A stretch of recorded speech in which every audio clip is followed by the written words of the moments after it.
प्रिय मित्रांनो, हा माझा वेल्डिंग विषयावर मराठीतनं पहिलंच व्हिडिओ अटेम्प्ट आहे.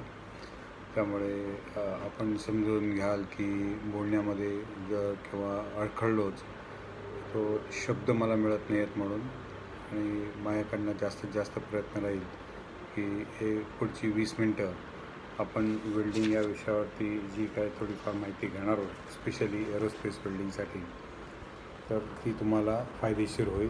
आणि आपण सर्व मिळून आपलं जे कस्टमर सॅटिस्फॅक्शनचं जे टार्गेट आहे किंवा ग्लोबल कॉम्पिटिशनमध्ये आपण कसं एकमेकाला सपोर्ट करून तयार होणार आहोत आणि आपली क्वालिटी, कॉस्ट, डिलिव्हरी याच्यामध्ये आपण समन्वय साधून कस्टमरला एक चांगला अनुभव आपल्या गोदरेज एरोस्पेसमधून आपण कसा देऊ शकू याविषयी एक पुढची 20 मिनटं मी तुमच्याशी वेल्डिंगबाबतीत बोलणार आहे. सर्वप्रथम तुम्ही सगळे वेल्डर, फिटर्स, आणखी मशिनिस्ट सतत वेल्डिंग बघत असता, करत असता, आणि ते करताना आपल्या बऱ्याच जणांमध्ये त्याची एक्सपर्टीज पण आहे. त्याच्यामध्ये आपल्या एक चांगल्या प्रकारचं जी काय क्वालिटी द्यायला पाहिजे ती आपण देतो आहे. पण जेव्हा आपण एक्सपोर्टमध्ये काम चालू केलं त्यावेळेला आपल्या असं लक्षात आलं की क्वालिटीची डेफिनेशन जी आहे ही फक्त एक्सरे क्लिअर करण्यामध्ये नाही आहे, पण त्याच्याबरोबर आपल्याला क्वालिटी मेंटेन करताना जे बारीक बारीक डिफेक्ट असतात, ज्याला आपण फाईन डिस्ट्रीब्युटेड क्लस्टर्ड पोरॉसिटी म्हणतो, की जी पूर्ण वेल्डभर कधी पसरलेली असते, कधी काही ठराविक लोकेशनमध्येच असते. आणि बऱ्याच वेळेला अंडरकट किंवा पोरॉसिटी ही FPI जेव्हा आपण करतो, रेड डायपेनिट्रंटपेक्षाही ही जास्त सेन्सिटिव्ह आपलीकडे जी प्रोसेस आहे फ्लोरोसन डायपेनिट्रंट, त्यावेळेला आपल्या असं लक्षात येतं की बरेच डिफेक्ट जे आपण नॉर्मल सर्कमस्टन्सेसमध्ये चालवून घेत होतो किंवा आपल्याला एक्सरेमध्ये दिसत नव्हते, ते ह्या प्रोसेसमध्ये दिसायला सुरुवात होते. आणि तुम्ही जाणता की इतके दिवस आपण जे काम करत होतो ते जास्त करून डेव्हलपमेंट प्रोजेक्टवरती काम करायचं. म्हणजे ती जी प्रोजेक्ट्स होती ते आपण बनवल्यानंतर एका ठराविक काळामध्ये जास्तीत जास्त 1 ते 2 वर्षामध्ये त्याचा उपयोग व्हायचा. आता हाच उपयोग 1 ते 2 वर्षात होईलच असं नाही. इंडियन स्पेस प्रोग्रॅमचे जे प्रोग्रॅम्स आहेत त्याच्यामध्ये कदाचित 1 ते 2 वर्षात होऊ शकेल, पण काही आपली जी इंजिन्स आहेत जी आपण आता मास प्रोडक्शन करतो, स्पेशली विकास इंजिन जी वर्षाला आपण 10 ते 12 बनवतो, तर अशा वेळेला सगळी इंजिन्स त्या वर्षातच वापरली जातात असं नाही. काही जी स्टँड बाय इंजिन्स असतात किंवा काही इंजिन्स त्यांच्या R&Dसाठी असतात, ही 2-3 वर्ष ठेवली जातात. कारण आपले प्रोजेक्ट्स खूप मोठे आहेत आणि त्याच्यामध्ये नुसतं लॉन्च व्हेकल रेडी असणं महत्त्वाचं नसतं, पण सॅटेलाईट पण रेडी असायला पाहिजे किंवा आपल्या बाकीच्या ज्या ग्राउंड सिस्टीम्स आहेत त्याही रेडी असायला पाहिजे, सॅटेलाईटवरची पेलोड्स रेडी असायला पाहिजे. त्यामुळे ती कदाचित 2-3 वर्ष पुढे मागे होऊ शकतात. मिसाईल तर आपण जाणतोच की आपण मिसाईलला कमीत कमी 10 वर्ष लाईफ देतो. आणखीन आता तर नवीन ब्रह्मोसने आपल्या मागे एक प्रोजेक्ट त्यांनी आपल्याला करायला सांगितलं आहे की आपल्या ब्रह्मोस मिसाईलचं लाईफ हे 12, 14, 16, 18 वर्षापर्यंत कसं वाढवता येईल, काय करावं लागेल त्याच्यामध्ये, आणि कसं आपण त्यांना गॅरंटी देऊ शकतो. आणि ही दोन्ही तुम्हाला माहिती आहे की स्पेस प्रोग्राममधले इंजिन्स असतील किंवा मिसाईलचे आपले पार्ट्स असतील, हे सगळे एकदाच वापरले जातात. केव्हा वापरले जातील? एका महिन्यामध्ये जातील, 1 वर्षात जातील, 2 वर्षात जातील, पुढे 10 वर्षात जातील, किंवा मी आत्ता सांगितलं तसं 12, 14, 16, 18 वर्षात वापरले जातील, हे आपल्याला नक्की सांगता येत नाही. पण तो वापरणार त्यावेळेला फक्त एकदाच वापरणार. आता त्याच्या विरुद्ध आपण ज्यावेळेला बघतो एक्सपोर्टमध्ये, त्यावेळेला बरेचसे आपले पार्ट्स असे आहेत की जे पुढच्या 3 ते 4 महिन्यामध्ये फायनल असेंब्लीला गेलेले असतात आणि त्याच्यानंतरच्या 1 ते 1.5 महिन्यामध्ये जो आपला एअरलाईनचा जो त्याचा ग्राहक आहे, त्या ग्राहकाकडे हे आयटम्स पोचतात आणि लगेच ते वापरात येतात. म्हणजे अगदी जास्तीत जास्त स्ट्रेच करायचं झालं तर 8 ते 9 महिने किंवा अगदी 1 वर्ष, एका वर्षात आपला पार्ट हा सर्व्हिसमध्ये आलेला असतो. त्याच्यात महत्त्वाची गोष्ट अशी आहे की 1 वर्ष का 10 वर्ष हा जास्त महत्त्वाचा भाग नसून तो किती वेळा वापरला जातो हे महत्त्वाचं आहे. जसं आपण बघितलं स्पेस आणि मिसाईलमध्ये हे आपण फक्त एकदाच वापरतो.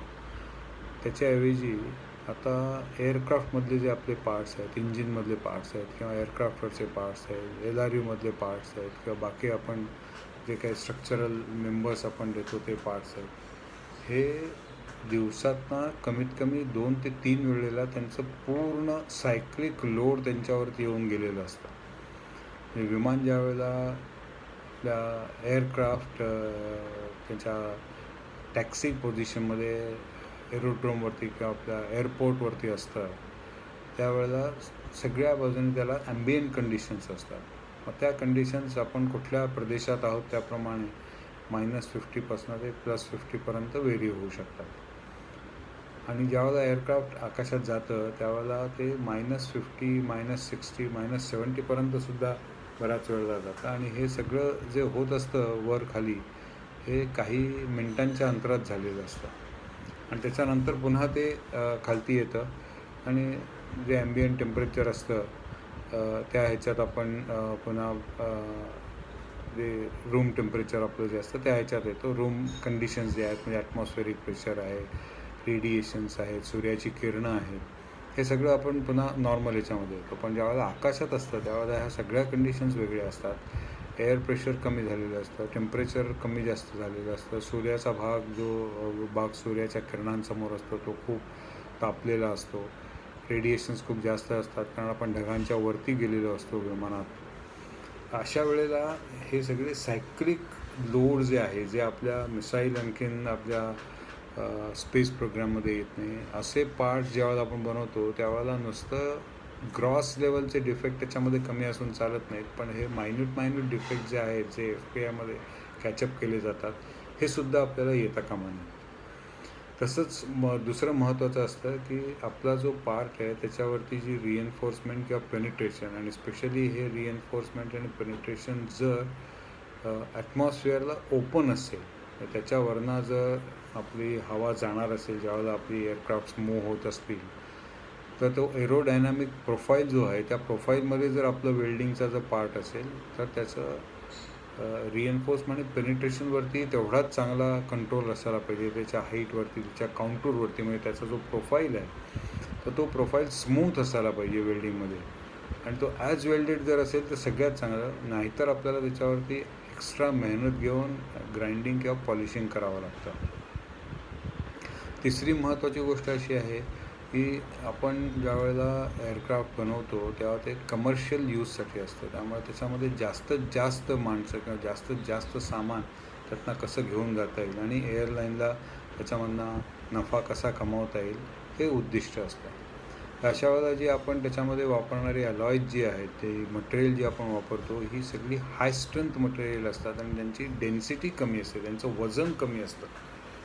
तर अशा अलॉयज जे आपण वापरतो, इन्कोनेल, टायटॅनियम, ॲल्युमिनियम, ही सगळी अलॉयज वेल्डिंगच्या दृष्टीने तेवढी सोपी नाही आहेत. आणि म्हणून त्यांच्यासाठी जी बाकीच्या फॅब्रिकेशनमध्ये आपण वेल्डिंग वापरतो त्याच्यात आणि आपल्या एरोस्पेस वेल्डिंगमध्ये थोडी जास्त काळजी घेणं महत्त्वाचं असतं. एकतर आपल्या सर्व्हिस कंडिशन्स जशा आपण बघितल्या सुरुवातीला त्या तेवढ्या चांगल्या किंवा फेवरेबल नाही आहेत. दुसरं, सगळ्या गोष्टी हवेत उडणाऱ्या आहेत. कुठलीही उडणारी गोष्ट आहे ती आपण बघतो, जर ती हवेत तरंगत ठेवायची असेल तर त्याला खूप पॉवरफुल इंजिन लागेल, आणि जेवढं इंजिन पॉवरफुल आहे तेवढं आपलं फ्युएल कन्झम्पशन, त्याच्यावरती वापरणारं इंधन जे आहे ते जास्तीत जास्त वापरलं जाईल. आणि अशा वेळेला आपल्यावरती एक बंधन राहतं की आपली जे डिझाईन आहे हे चांगल्यातलं चांगलं मटेरियल त्या ॲप्लिकेशनसाठी हे असायला पाहिजे. मग त्याच्यावरती जी काय टेक्नॉलॉजी वेल्डिंगसाठी किंवा बाकीच्या फॅब्रिकेशन प्रोसेससाठी आहे ती आपल्याला आत्मसात करायला लागते. आणि मी सांगितलं तसं ही सगळी जी high strength low density alloys आहेत ही त्यांच्या प्रॉपर्टीच्यानुसार फार चांगली आहे. त्यांचा केमिकल रेझिस्टन्स जो आहे तो खूप चांगला आहे, जो आपल्याला, कारण आपलं जे विमान असतं हे कधी समुद्रावरनं प्रवास करत असतं, कधी समुद्राच्या बाजूला ते त्याचं एअरपोर्टवरती लँड होतं किंवा सिटीमध्ये लँड होतं. अशा वेळेला त्याच्यावरती जो corrosion attack, normal corrosion attack जो असतो तो खूप हेवी असतो. दुसरी, आतमध्ये आपण जवळजवळ सगळ्याच गोष्टी विमानामध्ये असतात.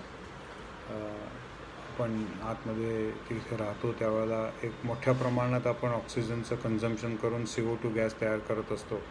आणि जर ह्युमिडिटी त्या एअरक्राफ्टमध्ये असेल आणि ती जर सगळ्या ठिकाणून आपल्याला क्लीनअप करणं शक्य नाही, तर ही ह्युमिडिटी आणखीन आपण उच्छ्वास केलेला CO2 यांचं रिॲक्शन होऊन बरीच प्रकारचे ॲसिड्स आणि करोजिव्ह ॲटमॉस्फिअर्स तयार होत असतात. खाणं पिणं विमानामध्ये नेलं जातं, संडास बाथरूम विमानामध्ये असतात आणि बाकीच्या कितीतरी गोष्टी अशा आहेत की ज्या एक विमान चांगलं त्याची हायजीन मेंटेन करण्यासाठी जी गोष्ट लागते ती मेंटेन करू शकलो नाही तर त्याचा विमानाच्या फंक्शनिंगवरती परिणाम होऊ शकतो. दुसरी गोष्ट अशी आहे की विमान आपण ज्यावेळेला त्याचा वापर होत असतो त्यावेळेला जेव्हा ते ग्राउंडवरती असतं त्यावेळेला जेव्हा दरवाजे उघडले जातात आणि नंतर ज्यावेळेला ते आकाशात असतं त्याच्यामध्ये ह्युमिडिटीमध्ये सुद्धा खूप फरक पडलेला असतो. सतत ते एक्सपान्शन कॉन्ट्रॅक्शन होत असतं आणि अशा वेगवेगळ्या पद्धतीतनं जाण्यासाठी वेगवेगळ्या प्रकारचे मटेरियल्स आणि खूप कॉम्प्लेक्स डिझाईन्स आणि सगळं लाईट वेट कारण आपल्याला फ्युएलवरती सुद्धा कमीत कमी एनर्जी आपल्याला किंवा कमीत कमी पैसा खर्च करायचा. मग डिझाईनमध्ये जी सेफ्टी मार्जिन्स असतात तीसुद्धा त्या प्रमाणात कॉम्प्रोमाइज करावी लागतात. जिथे थिकनेस आपल्याला 1 मिलीमीटर पाहिजे तिथे जर आपलं एखादं गाडी असेल किंवा ॲप्लायन्सेस असेल जसं रेफ्रिजरेटर, TV, फ्रीज किंवा एखादी प्रेशर वेसल असेल जी ग्राउंडवरती आहे तर त्या ठिकाणी आपल्याला थोडा जास्त थिकनेस जास्त वजन झालं किंवा अनवॉन्टेड ठिकाणी जरी मटेरियल राहिलं आणि ते काढलं नाही गेलं तरीसुद्धा चालतं. आणि म्हणून मग आपल्या एअरोस्पेसमध्ये असे मटेरियल काढायच्या पद्धती आपण वेगवेगळ्या डेव्हलप केलेल्या आहेत आणि म्हणून बऱ्याच वेळेला कॉम्प्लेक्स मशिनिंग अवॉइड करण्यासाठी आपण फॅब्रिकेट करतो आणि वेगवेगळे शेप्स त्याच्यामध्ये देऊन त्यांना वेल्डिंग करून आपण एक low weight but high strength structure म्हणजे नुसतंच मटेरियल नाही पण स्ट्रक्चरही तशाच प्रकारे आपण एक बनवायचा प्रयत्न करतो. आणि सगळ्यात शेवटची गोष्ट अशी आहे की तुम्हाला माहिती आहे की आपण वेल्डिंग केलं की त्याच्याबरोबर आपण हीट पण त्या मटेरियलला देतो. मग आता जेव्हा आपले मटेरियलमध्ये आपण वेल्डिंग करत असतो तेव्हा बाजूचं जे मटेरियल आहे ते वेगवेगळ्या प्रकारच्या हीट ट्रीटमेंट सायकलमधनं जात असतं. म्हणजे काही पोर्शन जो आपल्या प्लेटचा जो असतो तो अगदी मेल्टिंग पॉईंटपर्यंत येतो, काही जो असतो तो 100-1000 डिग्रीपर्यंत असतो, काही 900, काही 800 असं हळूहळू तो ग्रेडियंटने किंवा एका लाईनमध्ये कमी होत होत होत रूम टेम्परेचरपर्यंत आलेला असतो. तर ह्या वेगवेगळ्या हीट ट्रीटमेंटमुळे किंवा वेगवेगळ्या तापमान त्या मटेरियलने पाहिल्यामुळे आणि सतत वेल्डिंग आपण एकाच ठिकाणी करत असतो एका पूर्ण जॉईंटवरती पूर्णभर एकदम वेल्डिंग होत नाही आपलं. त्यामुळे तो जो हीट जी आहे किंवा जे श्रिंकेज जो आहे तोही एकत्र होत नाही. जसं कास्टिंग तुम्ही फर्नेसमध्ये टाकलं तर ते एकदम एक्सपांड होतं, एकदम कॉन्ट्रॅक्ट होतं. या इथे पहिल्यांदा हा भाग होईल, मग इथे वेल्डिंग होईल, मग इथे वेल्डिंग होईल, मग इथे वेल्डिंग होईल, मग इथे वेल्डिंग होईल. असं ज्यावेळेला आपण करतो त्यावेळेला त्याच्यामध्ये ह्या सगळ्या हीट ट्रीटमेंटच्या व्हेरिएशन्समुळे किंवा हीटिंग कुलिंगच्या वेगवेगळ्या सायकल्समुळे आणि वेगवेगळे लेयर्स जे आपण वेल्डिंगमध्ये भरत आणतो की एकदम पूर्ण थिकनेस आपण काही वेल्डिंग भरू शकत नाही. त्यावेळेला आपण एक एक लेयर बाय लेयर त्याचं वेल्डिंग भरत जातो आणि त्यावेळेला हे जे होतं वेल्डिंग ते डिस्टॉर्ट होण्याची शक्यता असते. म्हणजे जरी प्लेट आपण सुरुवातीला एकदम फ्लॅट बरोबर सेटअप करून ठेवल्या वेल्डिंग झाल्यानंतर त्या बऱ्याचदा अशा वाकड्या झालेल्या दिसतात किंवा जर प्रोफाईल असेल तर तो प्रोफाईल त्याचं ओरिजिनल प्रोफाईल डेफिनेशन सोडून दुसऱ्या भागात गेलेला असतो. आणि मग हे अवॉइड करण्यासाठी आपण वेगवेगळी टेक्निक्स वेल्डिंगमध्ये वापरतो किंवा आपण फिक्चर्स वापरतो, जिग्स वापरतो, टूल्स वापरतो की जेणेकरून आपण ज्यावेळेला हे गरम होणार आहे वेल्डिंगमुळे त्यावेळेला ते चांगल्या कंट्रोल्ड कंडिशनमध्ये त्याला केलं जाईल. आता हे करताना आपल्याला माहिती आहे की बऱ्याचशा आपल्या मटेरियलना मागच्या बाजूनी जर वेल्डिंग करताना गॅस नसेल तर त्याचं ऑक्सिडेशन होतं आणि सगळं वेल्डिंग खराब होतं. त्यामुळे ह्या फिक्चर्समधनं आपल्याला गॅस पाठवायची गरज लागते. काही वेळेला हीट खूप होते ते फिक्चर्स मग त्याच्यामध्ये कूलिंग करावं लागतं. मग कधी आपण गॅस कूलिंग करतो, कधी वॉटर कूलिंग करतो, कधी वेगवेगळ्या प्रकारच्या पेस्ट वापरतो आणि त्यांनी आपण ते कूल करतो.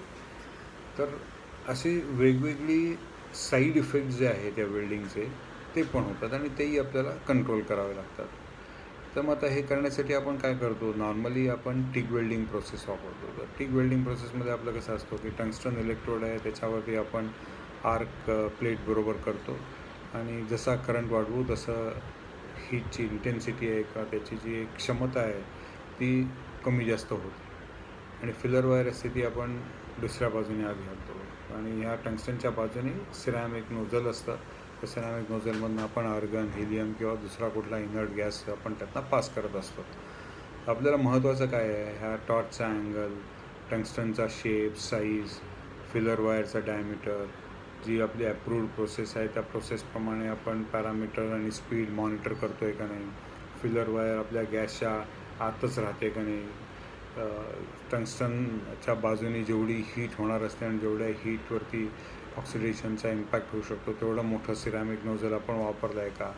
जर ते आपल्याला जर आपल्या व्हिजिबिलिटीसाठी म्हणजे नीट जॉईंट बघण्यासाठी जर ते मोठं असेल आणि ते जर छोटं केलं तर मग त्याला आपण ट्रेलिंग शील्ड म्हणतो, एक ॲडिशनल शील्ड किंवा एक दुसरं त्याला अटॅचमेंट लावतो. तर असं अटॅचमेंट आपण लावल्यानंतर त्यातनं आर्गन गॅस येऊ शकतो का. आणि नंतर आपण त्याच्यावरती ज्यावेळेला काम करतो तर अशा वेळेला आपल्याला बघायला लागतं की आर्गनचा जो उपयोग आहे हा फक्त जिथे लिक्विड असतं तिथेच नसतो, तर बाकीच्याही जी एरिया आहे त्या ठिकाणी तो पोचतो का नाही. आणि स्पेशली ॲल्युमिनियम, टायटॅनियम आणि अशी जी ऑक्सिजनला खूप आवडणारी मटेरियल्स आहेत त्या मटेरियलला आपल्याला प्रोटेक्ट करून जवळजवळ 100 ते 200 डिग्रीपर्यंत जे टेम्परेचर ज्या झोनपर्यंत असेल त्या झोनपर्यंत आर्गनचं प्रोटेक्शन आपल्याला प्रोव्हाइड करावं लागतं. आणि हे ज्यावेळेला आपण करू त्यावेळेला आपल्याला बाकीचेही डिफेक्ट बघायला लागतात की आपलं पेनिट्रेशन बरोबर येत आहे का नाही, त्याच्यानंतर दोन्ही साईडला आपलं फ्युजन बरोबर होत आहे का नाही, नंतर रिएन्फोर्समेंट असते त्याच्या बाजूला अंडरकट्स कुठे येत आहेत का, वरती काही पोरॉसिटी राहते आहे का, क्रॅटरमध्ये काही प्रॉब्लेम येतो आहे का, क्रॅटरवरती आपल्याला काही इम्प्रूव्हमेंट करायला पाहिजे का. आणि सगळ्यात महत्त्वाची गोष्ट असं आहे की जिथे जॉईंट बरोबर नसतो आणि जिथे आपण तो फ्यूज करायचा प्रयत्न करतो तिथे एकतर जास्त हीट होते किंवा खूप कमी हीट होते आणि म्हणून मटेरियलचं श्रिंकेज वाढतं आणि मग तिथे क्रॅक होऊ शकतात. आणि अशा क्रॅक्स जर झाल्या तर त्या एकतर सरफेसवरती आल्या तर आपल्याला डोळ्यांनी दिसतील किंवा या अशा प्रकारच्या FPI DPमध्ये आपल्याला मिळू शकेल. नाहीतर एक्सरे, अल्ट्रासॉनिकसारखे आपल्याला टेस्ट करावे लागतात. त्यातनंच आपण या क्रॅक्स किंवा lack of fusion, side wall fusion, interpass fusion हे जे डिफेक्ट्स आपण जे म्हणतो की 2 लेअर ज्यावेळेला आपण देतो त्या लेअर एकमेकाला फ्यूज होत आहेत का नाही, साईड वॉल आपण ज्यावेळेला मध्ये भरतो तेव्हा होत आहे का नाही, ही साईड वॉल 2 याच्यामध्ये जर विड्थ जास्त असेल तर एक लेअर इथे दिलेली असते तर ही लेअर आणि इकडची वॉल ह्याच्यामधलं फ्युजन बरोबर होत आहे का नाही. आणि सगळ्यात महत्त्वाचं आहे की पेनिट्रेशन बरोबर येत आहे का नाही. तर ह्या अशा काही गोष्टींची आपल्याला टिक वेल्डिंगमध्ये काळजी घ्यावी लागते. जर सरळ सिम्पल लिनियर जॉईंट असेल किंवा सर्क्युलर जॉईंट असेल तर त्याला ऑटोमेट करायला आणि त्याचं आर्क लेंथ आणि बाकी पॅरामीटर्स मेंटेन करणं सोपं असतं. पण जर प्रोफाईल असेल तर आपल्याकडे अजून तेवढं रोबोटिक सिस्टम आपण तेवढ्या आत्मसात केलेलं नाही आहेत आणि त्याच्यामुळे रोबोटिक सिस्टमवरती आपण अजून चांगल्या प्रकारे प्रभुत्व आणलेलं नाही आहे. अशा ठिकाणी मॅन्युअल वेल्डिंग करतो. मग मॅन्युअल वेल्डिंग करताना आपल्याला काळजी कशी घ्यावी लागते की एकतर जॉईंट बरोबर यायला पाहिजे, तर तो जॉईंट करताना अख्ख्या पार्टमध्ये कुठे डिस्टॉर्शन होता कामा नये. आणि तिसरी गोष्ट की हा जॉईंट बरोबर वेल्डिंग करताना बाकीचा जो पेरेंट मेटलवरचा जो पार्ट आहे की जो वेगवेगळ्या हीट ट्रीटमेंट सायकल्स तिकडे जाणार आहेत तर त्या हीट अफेक्टेड झोनमध्ये आपण काही असे झोन्स आणत नाही आहोत ना की जे फार सेन्सिटिव्ह आहेत आणि त्या टेम्परेचरमध्ये खूप वेळ राहिल्यामुळे तो झोन एकदम प्रॉपर्टीजमध्ये निकामी होऊन जातो. आणि वेल्डिंग चांगलं आहे, पेरेंट मेटल चांगलं आहे, पण ह्या एका छोट्याशा हीट अफेक्टेड झोनच्या रिजनमुळे अख्खा जॉबची जी आपली एक हायड्रोटेस्टची कपॅबिलिटी आहे किंवा स्ट्रक्चरल स्ट्रेंथ आहे ती कॉम्प्रोमाइज होऊन ते फेल होऊ शकतं. दुसरी प्रोसेस जी आपण वापरतो याच्यामध्ये आहे ती आहे मिग वेल्डिंग, जी जास्त करून आपण सध्या प्लांट 8मध्ये मिग वेल्डिंग ॲल्युमिनियमसाठी वापरतो त्या ठिकाणी करतो. पण आता आपण सेमिक्रायो 16 नंबरसाठी स्टील जे आहे ते 14, 16, 18, 20 मिलीमीटरचे थिकनेस आपल्याला वेल्ड करायचे तिकडे आपण आणणार आहोत. तर आता ह्या 2 प्रोसेसमध्ये फरक असा आहे की मिग वेल्डिंगमध्ये आपल्याला ज्या वायरवरती आपण आर्क स्ट्राईक करणार आहोत तीच वायर मेल्ट होऊन त्याच्यामध्ये डिपॉझिट होणार आहे. त्यामुळे आपल्याला एका वेळेला जास्त मटेरियल डिपॉझिट करता येतं.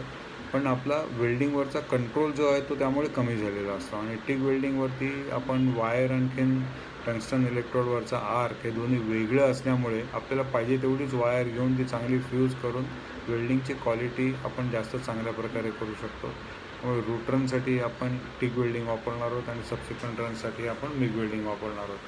पण जर आपले जॉईंट्स जर चांगले झाले, जास्त चांगल्या पद्धतीने आपण मशीनिंग करू शकलो, चांगल्या पद्धतीने आपण सेटअप करू शकलो आणि सेटअप जवळजवळ ई बी वेल्डिंगसारखा आणला, तर मिग वेल्डिंगही तसंच चांगल्या पद्धतीने वेल्डिंग देऊ शकतं. तर मिग वेल्डिंगमध्ये आपल्याला लक्षात ठेवायचं आहे की वायर जी आहे तिचं कंटिन्युअस फीड होण्यासाठी पूर्ण जो टॉर्च आहे ह्याच्यामध्ये कुठेही बेंड असता कामा नये. वायर फीडर आणखीन बाकी ज्या सगळ्या मेकॅनिझम्स आहेत त्याच्यामध्ये कुठेही ऑइल, ग्रीज असं असता कामा नये की ज्यांनी पोरॉसिटी येऊ शकेल किंवा आपला जॉईंट खराब होऊ शकेल. वायर स्लिप झाली रोलर्समध्ये ऑइलमुळे किंवा ग्रीजमुळे तर करंटवरती फ्लक्च्युएशन होतं. करंट फ्लक्च्युएट झाला की सगळ्या जॉईंटची आपली जी इंटिग्रिटी जी आपण म्हणतो की ज्याचं एका एंडपासून दुसऱ्या एंडपर्यंत सगळे गुण सारखे असायला पाहिजेत, तर ते राहू शकत नाहीत त्याच्यामध्ये आणि मग आपल्याला वेल्डमध्ये व्हेरिएशन यायला सुरुवात होते. पण मिग वेल्डिंगमध्ये आपलं डिस्टॉर्शन खूप प्रमाणात आपण कंट्रोल करू शकतो कारण ते खूप फास्ट प्रोसेस आहे. एका वेळेला बरंच मटेरियल त्याच्यामध्ये डिपॉझिट होऊ शकतं. नंबर ऑफ पासेस कमी होऊ शकतात. तर अशा ह्या 2 प्रोसेसेस आपल्याकडे आहेत. मटेरियलमध्ये आपण बघितलं तर वेगवेगळे मटेरियल्स आपल्याकडे आहेत. ॲल्युमिनियम आहे, टायटॅनियम आहे, इन्कोनेल आहे, ज्याच्यामध्ये खूप मोठ्या प्रमाणात निकेल आहे. तर ज्या स्टीलमध्ये किंवा ज्या इन्कोनेलमध्ये निकेलचं प्रमाण 30% किंवा 20% जास्त आहे, तर निकेल हे जे धातू असा आहे की तो खूप स्लगिश आहे. स्लगिश म्हणजे कसं की आपण पाण्याचा जर थेंब टाकला काचेवरती तर तो पटकन पसरून जातो. पण तेच जर ऑइलचा किंवा मधाचा जर थेंब टाकला तर जसा आपण तो टाकू तिथेच राहतो, तो पसरत नाही पटकन. तर निकेल तसं त्या मधासारखं आहे किंवा त्या ऑइलसारखा आहे की जो पटकन पसरत नाही.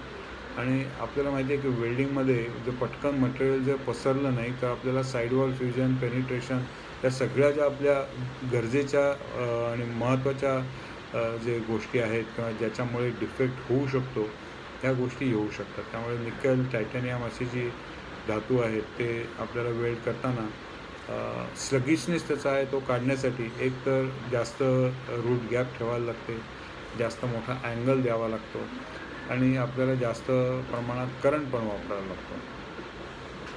तिसरी गोष्ट अशी आहे की ज्या आपल्या धातूंमध्ये कंडक्टिव्हिटी आपण म्हणतो की उष्णता वाहक क्षमता त्याची किती आहे.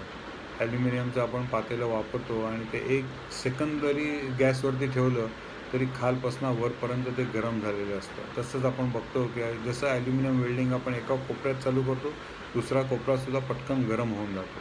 पण तेच स्टीलमध्ये किंवा तेच स्टेनलेस स्टीलमध्ये स्पेशली होत नाही. तर स्टेनलेस स्टीलची जी उष्णता वाहक क्षमता आहे ती ॲल्युमिनियमपेक्षा 1/3 आहे. आणि स्टेनलेस स्टीलचं जे प्रमाण मेल्टिंग पॉईंटचा जो पॉईंट आहे तो साधारण 1400 डिग्रीपर्यंत वगैरे सेंटीग्रेडपर्यंत असतो. ॲल्युमिनियमचा आहे तो 660 डिग्री आहे. तरी एवढा कमी प्रमाणात त्याचा मेल्टिंग पॉईंट असला जिथे ते सॉलिडचं लिक्विड होईल, पण कंडक्टिव्हिटी जास्त असल्यामुळे ॲल्युमिनियममध्ये आपल्याला खूप मोठ्या प्रमाणात करंट वापरायला लागतो. दुसरी ॲल्युमिनियमची एक जी धारणा आहे ती अशी आहे की पटकन त्याचं ॲल्युमिनियम ऑक्साईड फॉर्म होतं. ॲल्युमिनियम ऑक्साईड म्हणजे जिथे ऑक्सिजनशी संपर्कात जर ॲल्युमिनियम आला तर त्याचं ऑक्साईड होतं आणि ॲल्युमिनियम 660 डिग्रीला मेल्ट होईल. पण ॲल्युमिनियम ऑक्साईड जे एकदा झालं तर ते 3000 डिग्री सेंटीग्रेडला मेल्ट होतं. म्हणजे देन मग आपल्या जो इलेक्ट्रिक आर्क जो आपण म्हणतो त्या आर्कमध्ये ते पटकन मेल्ट होणार नाही. आणि मग जर ते मेल्ट झालं नाही तर त्या ठिकाणी त्याचं प्रमाण वाढायला सुरुवात होते एकदा ऑक्सिडेशन झाल्यानंतर. आणि म्हणून मग आपण ॲल्युमिनियममध्ये DC करंट, डायरेक्ट करंट न वापरता आपण अल्टरनेटिंग करंट वापरतो किंवा DC करंट वापरला तर निगेटिव्ह पोलॅरिटी वापरतो. बाकीच्या ठिकाणी आपण पॉझिटिव्ह पोलॅरिटी टॉर्चला दिलेली असते, ते निगेटिव्ह पोलॅरिटी की जेणेकरून 1/3च हीट तिकडे होईल.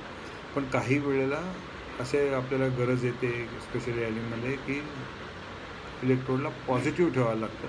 तो मग त्याचा डायमीटर वाढतो, त्याचा बॉल शेप होतो. आपण जो त्रिकोणी शेप किंवा असा कोनिकल शेप टंगस्टनचा वापरतो, तो वापरता येत नाही आणि मग त्याच्यावरती लिमिटेशन्स यायला सुरुवात होतात.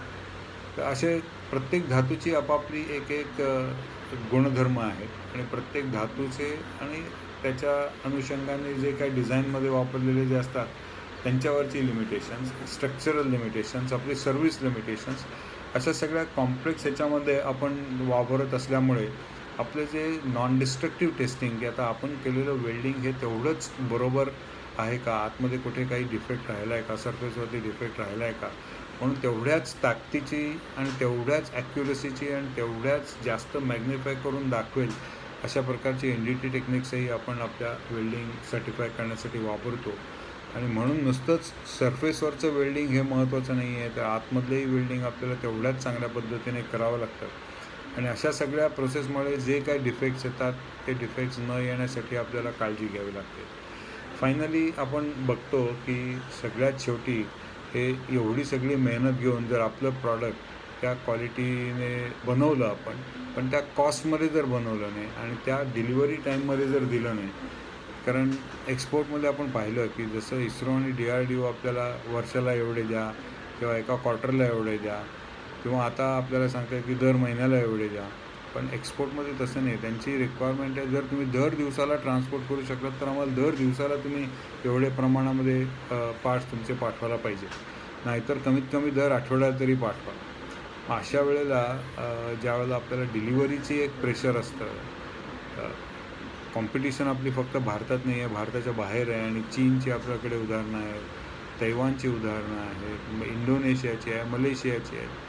ते लोक फार फार चांगल्या पद्धतीने विचार करून एकदम त्यांची प्रोडक्टिव्ह पद्धतीने आज त्यांची पूर्ण त्यांच्या मॅन्युफॅक्चरिंगची रचना केलेली आहे. तर तिथे आपण थोड्याफार प्रमाणामध्ये कमी पडतो आहे. आणखीन त्यासाठी आपल्याकडे चांगलं हँडलिंग, चांगली फिक्चर्स, चांगल्या पद्धतीचं काम करताना जे वर्क एन्व्हायरमेंट म्हणतो आपण किंवा एर्गॉनॉमिक्स म्हणतो, की त्याच्या काम करताना कुठल्याही ऑपरेटरवरती त्याचं जे योग्य प्रमाणामध्ये प्रेशर यायला पाहिजे ते पाहिजे, पण जे अनवॉन्टेड प्रेशर जे आज आपण आपल्या कामगारांवरती जे लादतो आहे तर ते कमी करायला पाहिजे.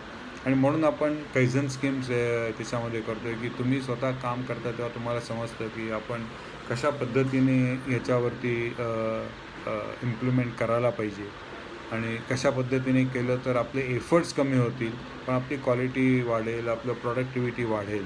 तर माझं या व्हिडिओमध्ये तुम्हाला अपील असं आहे की तुम्ही काम करता, आम्ही इंजिनियर्स, आम्हाला यातलं टेक्निकॅलिटी माहिती आहेत. आपण दोघं एकत्र मिळून जर याच्यामध्ये जास्त चांगल्या पद्धतीने जर काम केलं तर आज जे आपल्यापुढे एक जी अपॉर्च्युनिटी आहे की सगळं जग चायनामधनं बाहेर पडून दुसऱ्या देशांमध्ये जात आहे, पण तुम्ही जी काय माहिती सविस्तर आपल्याला पेपर्समधनं येते आहे तर तेव्हा तुम्ही बघता की आज 20 कंपन्या चायनामधनं बाहेर पडल्या, पण त्यातल्या फक्त 2 किंवा 3च कंपन्या भारतात आल्या. आपण टेक्निकली कुठेही कमी नाही आहोत, आपल्याकडचं इन्फ्रास्ट्रक्चर कुठेही कमी नाही आहे, आपल्याकडच्या ज्या सिस्टीम्स आहेत, AS9100 असू दे किंवा NADCAP असू दे किंवा बाकी सगळी अप्रुव्हल्स असू दे, तिथेही आपण कुठेही कमी नाही आहोत. इन्व्हेस्टमेंट करण्यामध्ये आपली कुठलीही मॅनेजमेंट कमी पडत नाही, आपल्याकडे जागेची कमी नाही आहे, आपण रिक्रूट करू शकतो. आपण स्वतःचं आपलं ट्रेनिंग सेंटर पण चालू केलेलं आहे, तिथे आपण ट्रेनिंग करून त्यांच्याकडनं जे स्किल्स पाहिजे ती देऊ शकतो. आपल्याकडे अभाव आहे तो आपण एकत्र न येण्याचा. आपण खूप आयसोलेशनमध्ये काम करतो. आपल्याला जरी त्यातले बारकावे माहिती असतील तरी आपण आळशीपणा करतो आणि ते बारकावे आपण एकमेकांना सांगत नाही किंवा त्याच्यावरती इम्प्रूव्ह करत नाही किंवा प्रत्येक वेळेला जर मी हे सजेशन दिलं तर मला काय मिळेल ह्याच्यावरती जास्त विचार करतो. तर मला वाटतं एक पुढचे वर्ष 2 वर्ष हा विचार न करता जर आपण सगळ्यांनी एकत्र येऊन जर एक चांगल्या पद्धतीने कामाचा एक आराखडा तयार केला आणि प्रत्येक ठिकाणी, म्हणजे मी आत्ता जरी वेल्डिंगचं एक लेक्चर तुमच्यासमोर आधी केलं असलं तरी मशिनिंगमध्येही आपल्याला तसंच करता येईल, फॅब्रिकेशनमध्ये आपल्याला तसंच करता येईल, टेस्टिंगमध्येही तसंच करता येईल, सरफेस ट्रीटमेंट, हीट ट्रीटमेंट, बाकीच्या आपल्या सगळ्या ज्या प्रोसिजर आहे, प्रोक्युअरमेंट, आपण परचेसची प्रोसिजर म्हणा किंवा आपल्या फायनान्शियल प्रोसिजर्स म्हणा, आपल्या सेफ्टी प्रोसिजर्स म्हणा, आपल्या पर्सनल प्रोसिजर्स म्हणा, सगळ्या ठिकाणी जर आपण इम्प्रूव्ह केलं आणि जर एकत्र येऊन जर आपण प्रोडक्टिव्हिटी इम्प्रूव्ह केली आपली, तर कदाचित आजचं जे स्थिती भारताची जी लोकांच्या समोर दिसते ही दिसणार नाही. आणि भारत हा सुद्धा एक कॉम्पिटिटिव्ह आणि रिलायबल की ज्याच्यावरती खात्रीपूर्वकरित्या आपण त्यांच्याकडनं काम करून घेऊ शकू आणि क्वालिटी मिळू शकेल आणि कन्सिस्टंटली मिळू शकेल, ही एक मला खूप मोठी आशा आहे. तेवढं करून मी तुमची रजा घेतो. थँक्यू.